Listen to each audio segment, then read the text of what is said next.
이 잠언 강해를 하면서 굉장히 새로운 것을 발견하게 되고 또 좋은데 진도가 안 나가서, 그래서 지금은 진도를 잘 나가는 거예요. 문단식 딱딱 있으니까.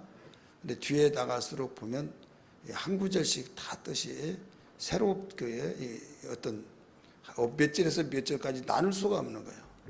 그래서 주일날 오후에 다른 날로 돌릴까 이런 생각을 좀 하기도 하는데, 어쨌든 그 잠언은 지금까지 목회 35년 동안 하면서 처음으로 제가 잠언 강의를 해요. 여러분, 우리에게 삶 속에 지혜가 필요하고 세상을 사랑할 때 해치고 나가고 뚫어가고 풀어가고 후회 없는 삶을 살라고 일러주시는데도 불구하고 교회에서는 이 잠언 강해가 어디서든지 흔하게 들어볼 수 있는 사건이 아니에요. 그만큼 목회자들에게 어려움이 있어요. 왜? 이건 너무 길기 때문에. 그래서 차근차근 인내성이 없으면 강해를 또 할 수가 없는 거예요. 그리고 잠언의 강해가 하다 보면 반복적인 지혜란 단어가 많이 나오죠. 총명, 명철마 이런 내용들이 많이 나오죠. 그러다 보면 성경의 깊이 있게 들어가지 못하면 할 말이 또 없는 거예요. 지혜가 부른다, 명철이 부른다, 이렇게 하다 보니까 다 거기가 거기 같은 말씀 되어지고, 사실 쉬우면서도 어렵고 어려우면서도 그 맥을 찾지 못하면, 좀 물린 것 같네요.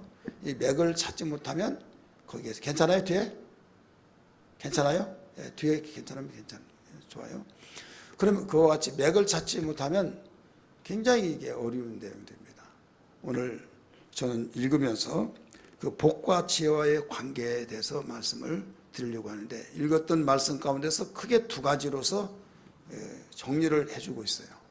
그 크게 두 가지가 어떻게 정리가 되어지는가 하면, 첫째는 22절부터 31절까지 지혜의 근본에 대해서 가르쳐주고, 뭐에 대해서요?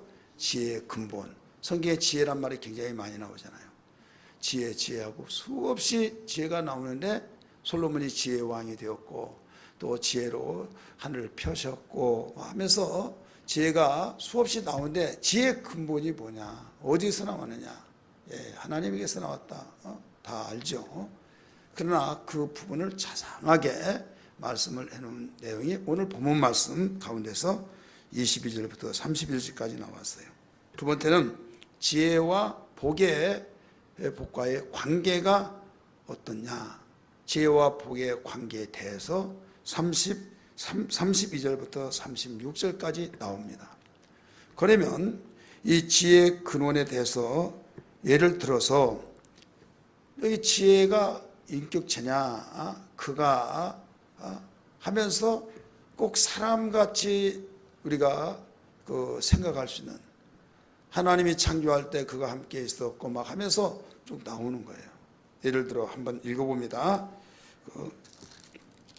22절 말씀 보세요. 여호와께서 그 조화의 시작 곧 태초에 일하기 전에 나를 가지셨으며, 나라고 나왔어요. 또 23절 보세요. 만세 전부터, 태초부터, 땅이 생기기 전부터 내가 세움을 받았나니, 내가라고 나와요. 그 다음에 24절 같이 읽습니다. 아직 바다가 생기지 아니하였고 큰 샘들이 있기 전에 내가 이미 났으며, 25절 산이 세워지기 전에 언덕이 생기기 전에 내가 이미 났으니, 26절 하나님이 아직 땅도 들도 세상 진도에 근원도 치지 아니하였을 때라, 그가 하늘을 지으시며 궁창을 에변에 두실 때 내가 거기 있었고. 자, 내가란 말이 많이 나와야 안 나와요? 나를 한 번 나오고 내가 이 말이 5번이 언급됩니다. 이 내가가 누구냐? 이 내가 지혜를 말하고 있어요. 근데 내가라고 하는 그 말이 지혜같이 느껴진데도 불구하고 또 예수님처럼 느껴진 거예요. 하나님처럼 느껴져요. 그래요, 안 그래요? 그래서 여기에 지혜의 근원에 대해서 가르쳐주고 있다 이거죠.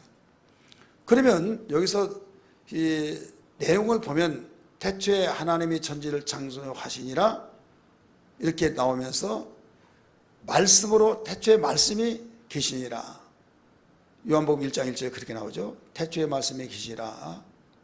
그러면서 말씀이 하나님이라 이렇게 나와요. 그러면서 1장 2절의 말씀은 요한복음 1장 2절입니다. 그로 말미암지 않고는 세계가 지어진 일이 없다. 3절까지 그래 나와요. 그러니까 말씀이신 주님이 세상에 계시기 전에 이 세상을 창조하셨다. 이렇게 나온 거 볼 때 또 여기에서 그 인격적인 존재로 말하는 걸 보면 하나님이시다. 이렇게 느껴지기도 하고 아니면 또 지혜라고 생각하기도 하고 어떻게 보면 헷갈립니다. 혼돈이 온다 이거죠. 주제가 뭐냐? 주제. 이건 지혜예요. 그러면서 22절에서 다시 보면 여호와께서 그 조화의 시작 곧 태초에 일하기 전에 나를 가지셨으며 이 나라고 하는 존재가 누구냐 이거예요. 이 나를 여러분 관주성경 계신 분들은 가지고 있는 분들은 H 이렇게 표현했고 표시가 있어요. 창세기 14장 18절에서 19절 22절까지 보면 어떤 내용이 나온가 하면 그 아브라함이 전쟁에서 이기고 돌아올 때 엘리멜렉을 엘리세덱을 만납니다. 지금 하나님이 아브라함을 택해서 그 이상 택한 민족 가운데 유의가 없는 줄 알았는데 아브라함이 엘리세덱 그 앞에 무릎을 꿇고 축복 기도를 받아요. 근데 엘리세덱에 대해서 그 인적사항이 나옵니다. 족보가 나와요. 그는 시작도 없고 끝도 없고 아비도 없고 어미도 없고 이름은 살렘 왕이요 평강의 왕이요 의의 왕이라 이게 나와요. 살렘 왕 이름이 엘리세덱인데 시작도 없고 끝도 없고 족보도 없고 아비도 없고 어미도 없고 그러면서 뒤에 하나님의 아들을 방불케 하는 자라 이렇게 나와요. 그러면 도대체 아브라함보다 더 높은 사람이잖아요. 왜? 높은 사람이 아랫 사람에게 축복 기도를 해주지 아랫 사람이 높은 사람을 축복 기도해 준 일은 없어요. 성경도 그렇게 나오잖아요. 그러면 아브라함을 이스라엘의 조상으로서 최고 높고 만민 가운데서 아브라함을 택해서 그 자손으로서 이스라엘 민족을 형성케 하셨는데 아브라함보다 더 높은 자가 누구냐? 엘리세덱이에요. 근데 엘리세덱은 바로 그 족보가 시작도 없고 끝도 없고 자 시작도 없고 끝도 없는 자는 누구예요? 하나님밖에 없는 거예요. 아비도 없고 어미도 없고 누구예요? 하나님밖에 없는 거예요. 근데 분명히 이름이 살렘 왕이란 거예요. 살렘 왕, 평화의 왕, 의의 왕. 분명히 실존 인물이냐 실존 인물이 아니냐 실존 인물이라는 거예요. 그래서 오늘날 수수께끼다 결론을 그렇게 내립니다. 이건 상징적이다 라고 하면 아니다. 살렘 왕이라고 분명히 명시해줬다. 의의 왕이요 바로 평화의 왕이라고 가르쳐 주는데 그런데 족보도 없고 어미도 아비 다 없다고 하니까 이거 어떻게 하냐. 이건 하나님만 하신다. 그래서 아브라함이 그에게 축복 기도를 받았다고 하는 사실. 그에게 또 11조를 드렸다는 거예요. 자, 11조 우리는 누구에게 드립니까? 누구에게 드려요? 하나님께 드리잖아요. 아브라함이 지금 누구에게 11조를 드렸어요? 하나님께 드린 거예요. 근데 하나님이 눈에 보이지 않지만은 엘리세덱이 바로 그 하나님의 이름을 가지고 여기에서 주의 종에게 드립니까? 하나님께 드리잖아요. 그러니까 그런 실존 인물이라고 할 때 하나님의 아들을 방불케 하는지라 이렇게 해서 결론을 내리면서 이건 도저히 히브리 기자도 하는 말이 이건 수수께끼라고 하고 성경은 가르치고 있습니다. 히브리서의 말씀 보면 그러면 지금 여기에 22절에 태초에 일하기 전에 하나님이 땅 천지를 창조할 때 조화의 시작 곧 태초에 일하기 전에 나를 가지셨으며 이 나라고 하는 그 존재는 정신적인 세계 속에서 볼 때는 지혜예요. 지혜. 근데 지혜를 인격적인 것으로 바꾸면 누가 나오냐? 바로 예수 그리스도가 나와요. 그래서 고린도전서 1장 24절의 말씀 보면 예수는 하나님의 능력이요 하나님의 뭐라고 그랬어요? 지혜니라. 따라합시다. 하나님의 지혜니라. 그러니까 정신적인 세계 속에서 지혜, 그 지혜를 인격화를 시키면 바로 하나님이에요. 하나님의 아들, 그래서 여기에서 어떻게 보면 그냥 우리가 일반적으로 솔로몬이 가졌던 지혜, 그렇게 지혜로 생각하기에는 아닌 것 같단 말이에요. 그가 하는 것 보니까 인격적인 존재라 이거예요. 그럴 때 이게 도대체 뭐야? 굉장히 혼돈되는 내용이에요.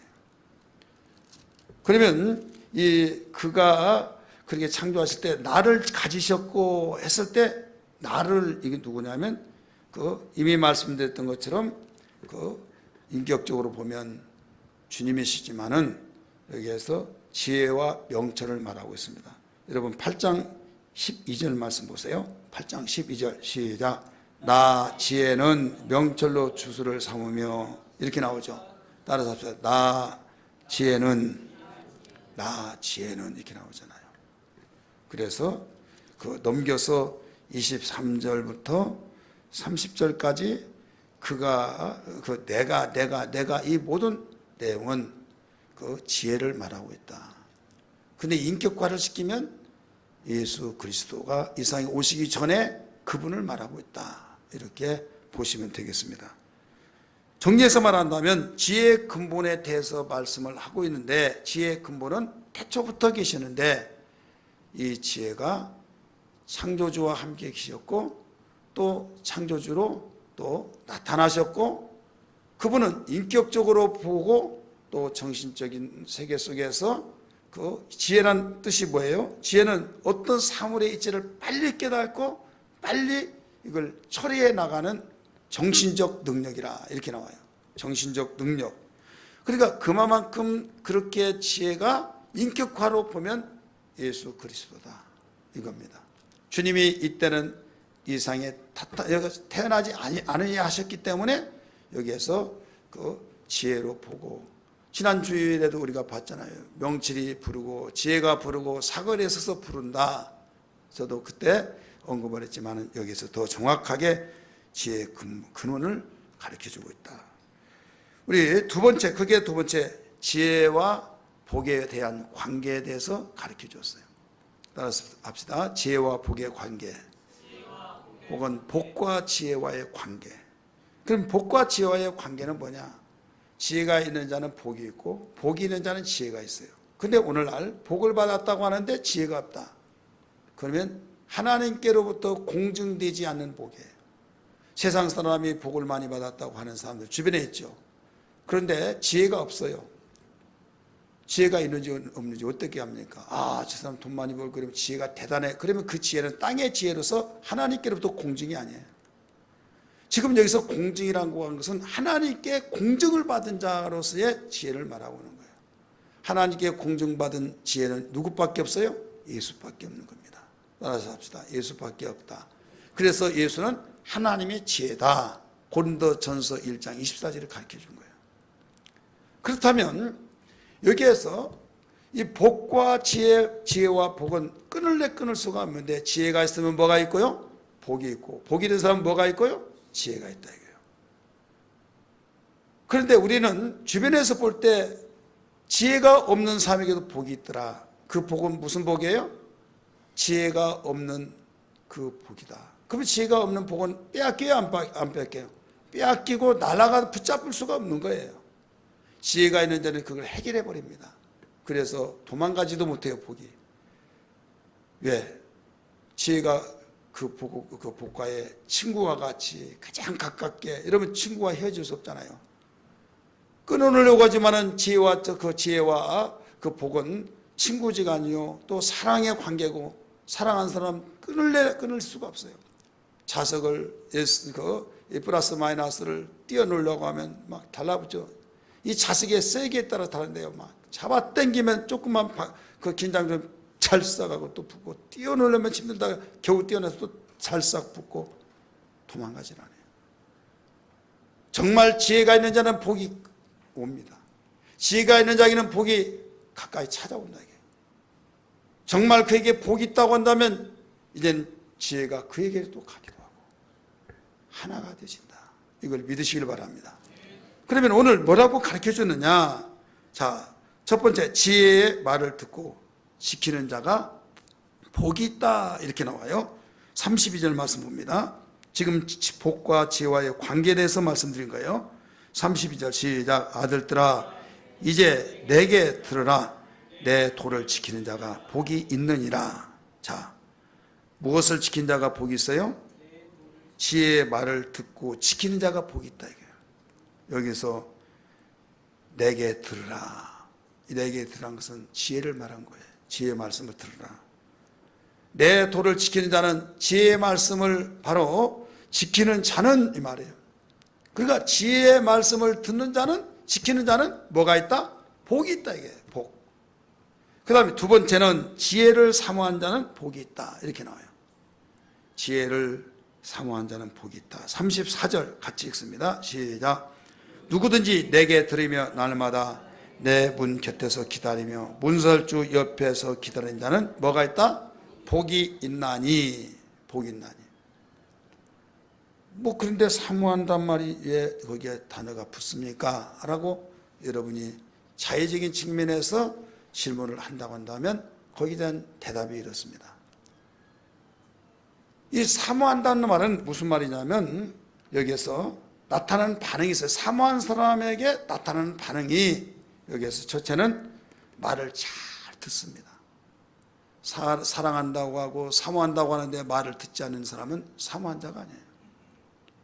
여러분이 사랑하고 사랑하면은 안 보면 또 보고 싶어 그리워서 또 사모하고 그래서 사모하면 사랑하게 돼 있고 사랑하면 사모하게 돼 있고 이 말이에요. 근데 나타나는 반응이 뭐냐면 들어요. 듣지 아니하면 사모하지 않는다는 말이고 듣지 아니하면 사랑하지 않는다는 말이에요. 벌써 사랑하면 듣게 돼 있어요. 요한복음 14장 15절의 말씀이니까 너희가 나를 사랑하면 내 계명을 지키느니라 이렇게 나와요. 따라서 합시다. 내 계명을 지키느니라. 자, 부활이라는 단어는 그 속에 죽음이란 단어가 포함됐어요, 안 됐어요? 포함됐습니까, 안 됐습니까? 어물부물 하지 말고 확실하게. 자, 부활이라는 단어는 죽음이라고 하는 단어가 포함됐어요, 안 됐어요? 왜 되어 있습니까? 부활이라는 단어는 죽었으니까 살아날 때 그 단어가 성립되는 거예요. 죽지도 않은데 부활 그건 말이 앞뒤가 맞지 않은 겁니다. 부활이라는 단어는 이미 그가 죽었었구나, 죽었는데 살아났구나 이렇게 말한 거예요.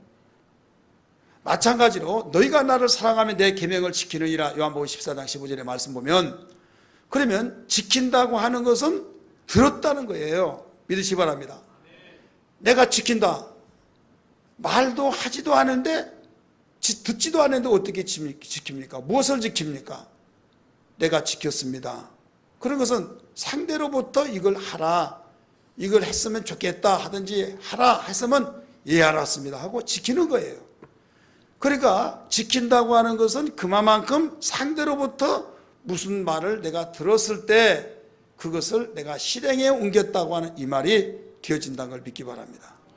그와 같이 여기에서 사모한단 말은 말을 잘 듣는다는 말이고 사모한단 말은 기다린다는 말입니다. 따라하십시다. 사모한다는 것은 기다린다. 바로 이 사모하는 그 사람에게 나타나는 현상이 말을 잘 듣고 그 다음에 뭐라고 그랬어요? 기다리게 되고 기다리더라도 그냥 어쩌다 한번 기다리는 것은 날마다 기다리는 거예요. 여러분의 남편이 시장 가서 오는가 안 오는가 기다리면 벌써 사모한다는 거예요. 근데 간다고 하면 왜 빨리 와요? 그러면 어떤 사람이요? 이게 어려운 말입니까? 왜 이렇게 빨리 오냐고, 어제 좀 이따가 오라고, 시간 맞춰서 오라고. 그러면 기다리지 않는 사람이요. 너무 행복해요. 어서 빨리 오세요. 내가 맛있는 거 해줄게요. 그러면 기다리는 사람이요. 좋아할 줄 알았더니 왜 빨리 오냐고. 누구는 늦음하게 오는데 왜 당신을 그냥 가리냐고. 그러면 벌써 나는 당신을 기다리지 사모하는 사람이 아닙니다. 이 말이에요. 자, 사모한다는 것은 어떤 사람이라고 그랬어요? 사모하는 사람은 듣는다. 듣고 그 다음에 기다리고. 근데 날마다 기다린다. 오늘 성경 보세요. 34절 누구든지 내게 들으며. 여기서 내게란 건 누구예요? 지혜. 날마다 내 문 곁에서 기다리며. 자, 문 곁에서 가장 가까운 데서 기다리며. 문설주 옆에서 기다린 자는 복이 있나니. 그래서 지혜를 사모한 자는 뭐가 있다? 복이 있다, 이 말씀이에요. 지금 지혜와 복의 관계에 대해서 말씀드린 거예요. 세 번째는 지혜를 얻는 자는 생명을 얻고 복을 얻는다. 따라서 합시다. 지혜를 얻는 자는 생명을 얻고 복 받는다. 35절 말씀 같이 읽습니다. 시작. 대저 나를 얻는 자는 생명을 얻고 여호와께 은총을 얻을 것이니라. 은총이 복이죠. 나를 얻는 자, 대저 나를 얻는 자는 생명을 얻고. 자, 생명하면 누구 생각이 나요? 예수. 따라서 예수, 생명, 예수. 나는 곧 길이요 진리요 생명이니 나로 말미암지 않고는 아버지께로 올 자가 없느니라. 그러니까 생명이라고 하면 벌써 예수님이 생각나죠. 예수는 생명이니까. 그러면 여기에서 나를 얻는 자는 생명을 얻고 여호와께 은총을 받은 것이다. 그러면 예수를 얻는 자는 생명을 얻고 맞잖아요. 분명하잖아요. 근데 여기에서 뭐라고 했느냐? 지혜를 얻는 자는 생명을 얻고, 이 말이다 이게요. 지혜. 그러면 지혜 얻으면 생명 얻고, 생명 얻는 것이 두 가지냐? 지혜를 통해서 생명을 얻고 예수를 통해서 생명을 얻고? 아니요. 생명을 얻는 길은 한 가지뿐이 없다는 걸 믿기 바랍니다. 하나밖에 없는 거예요. 만약에 둘이라고 한다면 여러분 신앙의 대상이 둘이라는 거예요. 사도행전 4장 12절의 말씀 보면 이런 말이 나옵니다. 천하에 다른 이름을 어떤 이름을 가지고 구원 얻을 이름이 없다는 거예요. 예수 외에는 어떤 이름이 구원을 얻을 만한 이름이 아니라는 거예요. 믿으시기 바랍니다. 그럼에도 불구하고 지혜를 얻는 자는 생명을 얻었다. 우리 성경 한번 볼까요? 그 내용을 먼저 잠언 3장 18절입니다. 잠언 3장 18절 다 찾습니다. 3장 18절 거기 뭐라고 나오나? 시작. 지혜는 그 얻는 자에게 생명나무라. 지혜를 간절한 복이 있도다. 지혜는 그 얻는 자에게 생명나무라고 그랬어요. 4장 22절 봅니다. 4장 22절 시작. 그것을 얻는 자에게 생명이 되고. 아멘. 그것을 얻는 자에게 생명이 되고. 그것이 뭐예요?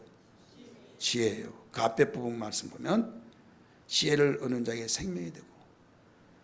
그러니까 예수를 믿으면, 예수를 얻으면 생명을 얻고, 우리는 그렇게만 생각하고 있는데 이 잠언 기자는 지혜를 얻는 자는 생명을 얻고, 그러면 지혜를 잊어버린 자는 생명을 얻지 못한다는 거죠.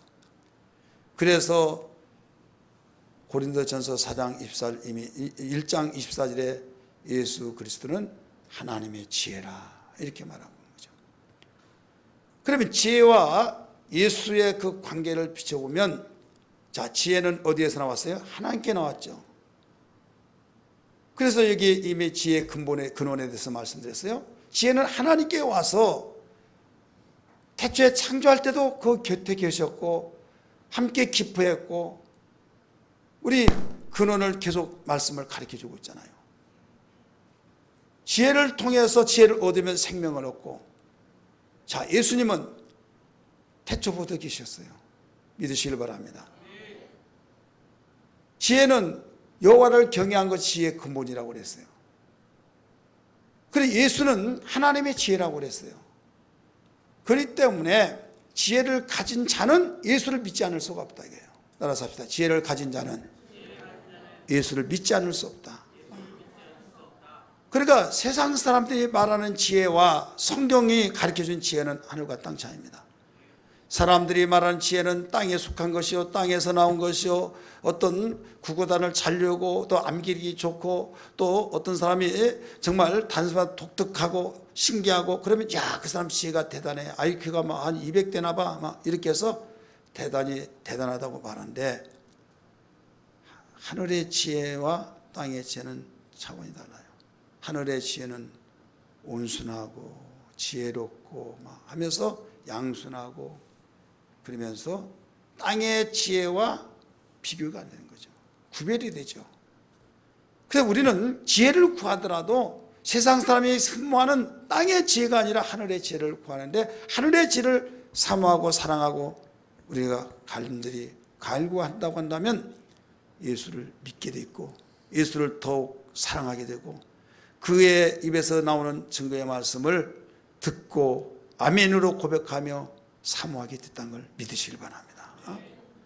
그래서 여기에서 지혜를 얻는 자가 생명을 얻는다, 예수를 믿는 자 얻는 자가 생명이다. 그래서 결국은 똑같다 이게. 자, 지혜도 누구를 향해서 계속 조명해 줘요? 예수를 향해서.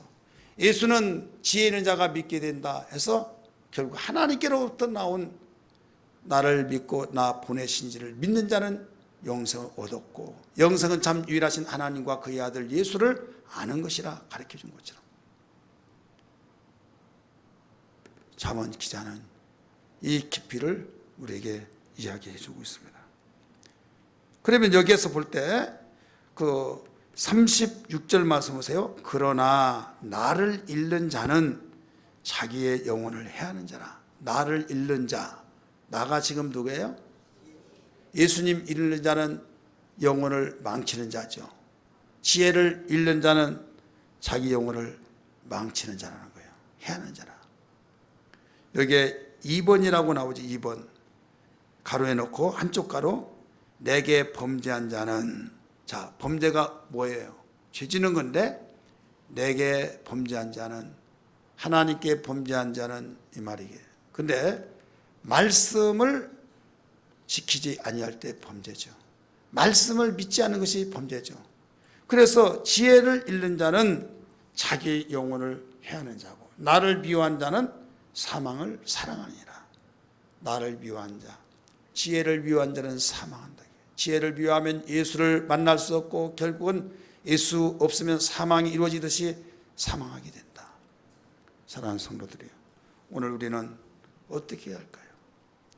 지혜의 말씀을 사랑하고 그 말씀을 듣고 그 말씀을 지키고 정말 지혜의 사람이 되어야 될 줄 믿습니다. 따라서 합시다. 주여, 지혜를 사랑합니다. 지혜를 사랑하고 지혜를 사랑해서 우리 사모함이 되어지고, 사모한 자는 이미 뭐라고 그랬어요? 그 말을 잘 듣고 오직 기다린다고 그랬어요. 예배 시간마다 하나님 말씀을 듣는 시간은 지혜를 우리가 사랑하는 삶으로서 마땅히 나에게 그 나타나는 현상입니다. 하나님의 말씀은 지혜고, 바로 지혜는 우리의 영혼을 사랑하게 되고 우리 영혼을 살찌게 하고 우리 영혼을 소생하게 하고, 오직 지혜를 통해서 복의 역사가 나타나는데, 그 지혜를 멀리하고 지혜를 저버리고, 목사님 나 지혜 저버리지 않습니다. 근데 예배에서 말씀 들 때 졸고, 말씀 들 때 다른 생각하고, 말씀 들 때 지루하고, 말씀 들 때 비비 꼬고, 말씀 들을 때 우리는 가장 지루해서 완전히 몸을 아주 학대시킨 것처럼 너무 힘들어하고. 왜 그러냐? 지혜를 사랑하지 않기 때문에. 결국 사랑하지 않으면, 인격으로 돌아서서 말한다면 멀리하고, 멀리면 그가 함께 할 수 있습니까? 잃어버린 자요. 잃어버린 자는 자기 영혼을 해하는 자라. 자살행위야 하는 자다. 지혜를 얻는 자는 바로 내 영혼을 사랑한 자고, 그래서 그를 잃으면 사망을 사랑하고 있는 사람이다 라고 가르쳐 줬어요. 어떤 일이 있더라도 땅의 지혜가 아닌 하늘에서 나온 이 지혜를 잃어버리면 이건 살 길이 없는 겁니다. 그래서 우리 잃지 않기를 주 이름으로 축원합니다. 그러면 어떻게 하는? 지혜를 잃는 자는 자기 영혼을 해하는 자고, 지혜를 미워한 자는 자기를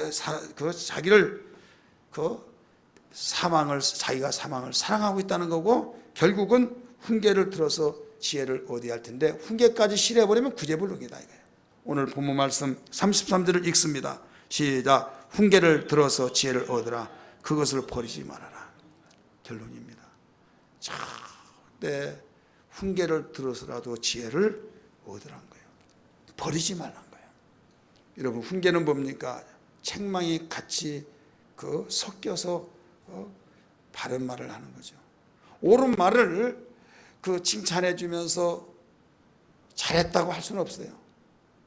분명히 잘못됐기 때문에 책망을 해야 할 텐데, 그대로 놔두면 그가 죽고 복을 받을 수 없고, 복과 지혜는 밀접한 관계가 있으니까. 내가 사랑해서 복을 받게 하고 복을 받게 할 텐데 곁길로 가요. 그걸 책망할 수밖에 없다 이거죠. 부득불 부모가 자식이 복되기를 원하는데 잘되기를 원하는데 말을 듣지 않으면 매를 들고 싶은 부모가 누가 있겠습니까? 그러나 할 수 없이 매를 듣지 않으면 그 장래를 생각할 때 캄캄하니까 때리는 거예요. 그래서 잠언에 보면 매를 가까이 하는 자는 그가 살지만은 매를 멀리하는 자는 부모가 멀리하게 하는 자는 그를 죽이게 하는 것이라 이게 나오죠. 오늘날 교육이요 성경적으로 볼 때는 너무 잘못됐어요. 한 교육가가 나와서 인격체이기 때문에 절대 야단치지 마라. 야단치면 그가 인격적인 가운데서 그 삐뚤어지고 그러니까 그냥 잘해준다고 잘한다고 계속 이렇게 해주고 나중에 철이 들면 다 알아서 한다. 그게 학계에서 논문에 발표돼서 그걸 선택해서 결국 과거에 우리가 자랐을 때 교육하고 지금은 완전히 뒤바뀌어졌어요. 그러니까 야단치면 학교 선생이 야단치면 뭐라고 합니까? 선생님 저 전화하겠어요? 경찰 불러요? 미국에서부터 그 교육이 그렇게 나와가지고 부모가 야단치면 폴리스 부른다고. 자, 그래서 야단도 못 치면서 속에서 부글부글 쳐. 특별히 우리 한국 교민들은 더 그렇습니다. 한국 정서 속에서 야 이놈아, 야 이 녀석아 막 하는데 얼뜻하면 폴리스 부른대요. 그러면서 그냥 내버려 두라는 거예요. 알아서 다 한다는 거예요. 성경은 채찍을 가라 이거죠. 단 주의할 점이 있어요. 실컷 화풀이에서 채찍을 가고 나는데 미안하니까 얘 때린 줄 아냐 엄마가 아무 소리 하면 너를 사랑하기 때문에 그래. 이게 사랑의 매야. 그러면 양심이 편치 않죠. 지금 화가 나가지고 막 쥐어 박리라고 막 채찍했는데 이때는 말을 하지 않고 익습니다. 직감이라는 게 있잖아요. 느껴집니다. 이때는 삐뚤어져요. 삐뚤어지면서 오직 나를 미워하고 우리 엄마가 변명하느라고 그렇게 말하구나. 상처가 그대로 남습니다. 정말 사랑해서 때리는 그 심정은 아무리 세게 때릴지라도 느껴져 버려요. 그래서 변화가 되어진 걸 믿기 바랍니다. 어떤 사람이 이런 말 하잖아요. 아무리 말을 하더라도 말 듣지 않고 정말로 이대로면 안 되겠구나 해서 매를 갖다 놓고 이리 오너라. 그래서 아버지가 종아리를 걷고 자식에게 매를 주면서 나를 때리라. 아빠 왜 그래요? 때리라고. 아니에요. 때리라니까. 왜 때려요 아빠? 내가 잘못했는데. 나는 너를 잘못 키운 죄가 있기 때문에 내가 잘못했으니까 나를 좀 때리라. 아빠가 왜 잘못했어요? 등록금 주고요, 밥도 먹여주고요, 나를 이렇게 사랑해 준대요. 근데 잘못 키운 증거가 있지 않느냐. 네가 말을 듣지 않고 하지 말라는 짓도 하고 그렇게 번번이 내가 하는 말을 삐뚤어지고 나가고 있지 않느냐. 그러니까 결과적으로 내가 잘못 키웠다. 때리라고 하도 그러니까 막 때렸어요. 더 세게 막 하면서 하니까 자기 본사에 막 세게 때리는 거예요. 막. 근데 그 회초리 자국이 착착 나면서 나중에 아버지가 목이 맵니다. 아주 웁니다.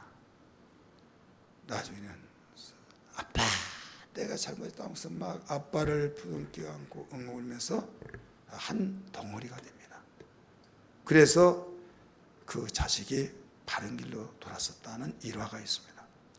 여러분, 사랑과 사랑은 다 말을 하지 않더라도 눈으로 통하고 마음으로 통하고 채찍을 간다 할지라도 진정한 미운 감정 속에 매를 들지 않고 사랑의 감정으로 매를 든다고 하는 것은 최고의 교육이 효과가 나타나고 성경은 그래서 그런 마음으로 채찍을 가지고 교육을 시키라고 한 거지 화풀이하라고 시킨 것은 그 외를 들라는 것은 아니라 이거예요.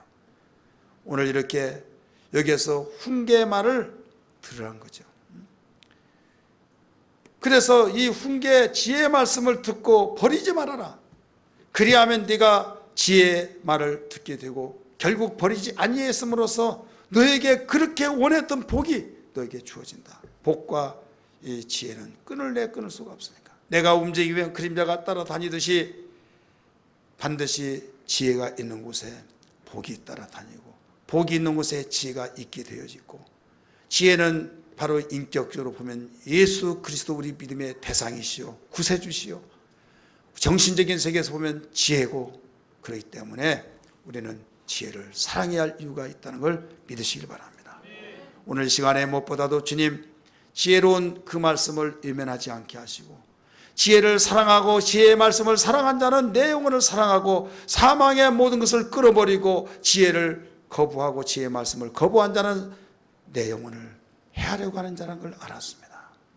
시간마다 들려지는 그 말씀이 나에게 생명되고 복이 되고 나에게 사는 길을 열어주는 말씀이라는 걸 알았사오니 이 말씀을 들을 귀가 열어지게 해달라고 겸손의 마음으로 아멘 하시는 신앙이 되기를 위해서 기도해야 될 줄 믿습니다.